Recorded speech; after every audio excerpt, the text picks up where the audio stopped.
Welcome to the Explainer. Today we're heading out on a quest. We're going to venture into a part of your computer that might seem a little mysterious, but it's actually one of the most powerful tools you have.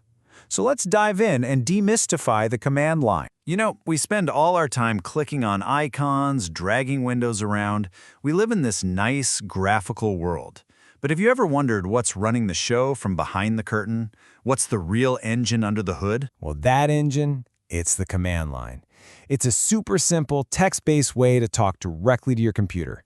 It gives you a level of speed and control that honestly you just can't get by clicking on icons. Okay, Section 1, Beyond the Graphical Interface. Let's take a little peek behind what we usually think of as the computer. So get this, right now, behind that graphical desktop you're looking at, your computer is already running several text-only sessions. They're called virtual consoles. On a lot of Linux systems, you can even switch over to them with Control, Alt, and one of the function keys. They're always there, just waiting in the background. All right, Section 2. On this quest, you're going to need a guide.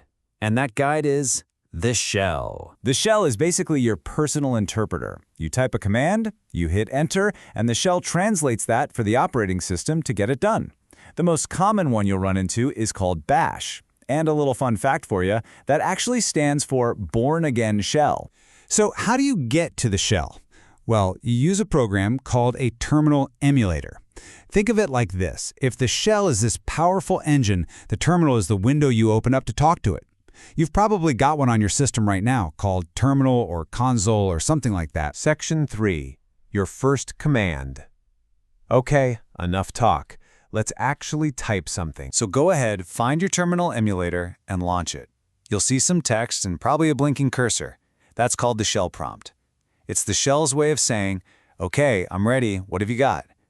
Now, just for fun, type a bunch of complete nonsense and hit Enter. You're going to get a response back that says something like, command not found. Now, this isn't an error. This is a success. This is a conversation. You said something, the shell listened, and it politely told you, sorry, I don't know what that means. So, congratulations. You've just had your first real interaction. Section 4. Discovering your powers. Now that we've broken the ice, let's learn a few actual spells. First things first, you've got to know your power level. Just look at the prompt. If it's a $sign, you're a standard user. But if you see a hash mark, whoa, that means you're the super user or the administrator. You have the power to change anything. So it's a good reminder to be a little extra careful. Okay, let's try a real command. Type DATE and press Enter. Boom! Instantly, the shell replies with the current date and time. It's simple, it's direct, and it's your first piece of actually useful info. Let's do another one. Type CAL and hit Enter. And there it is, a calendar for this month. With just 3 letters, you made something happen. You can start to feel how efficient this can be, right? Now for some secret techniques to make your life way easier. Try pressing the up arrow key on your keyboard. See that? Your last command just pops right back up. This is your command history, and it usually remembers your last 1,000 commands. You can use the up and down arrows to scroll through them, and the left and right arrows to move your cursor and edit a command. Huge time saver. Now for a classic thing that trips up every beginner, copy and paste. You can't use Control-C. In the terminal, Control-C is the universal stop button. It cancels whatever is running. Instead, it's actually simpler. Just highlight any text with your mouse. That's it. It's copied. To paste, just click your middle mouse button. It's a little different, but it'll get used to it fast. Want to know if you've got enough room for a big download? Type DF, which stands for disk free, and hit Enter.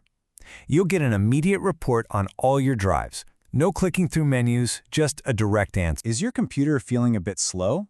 Maybe you're low on memory. Just type FREE and press Enter. Instantly, you get a detailed breakdown of your RAM usage. Super useful stuff. And finally, Section 5, Ending your first session. Every quest has to come to an end. So let's learn how to make a graceful exit. You've got a few ways to wrap things up. You can type the command exit and press Enter. You can use the shortcut Control-D, or, you can just close the window. Any of those will end your session nice and clean. And really, that's the whole point of this explainer, to take something that seems intimidating and show you that once you take that first step, it's not scary at all. It's just a different, more direct way of using the computer you already know and love. So, your first quest is complete. You've met the shell, you've learned a few spells, and you've seen a glimpse of the power that's sitting right there on your machine. The only question left is, with this new key in your hand, what door are you going to open next?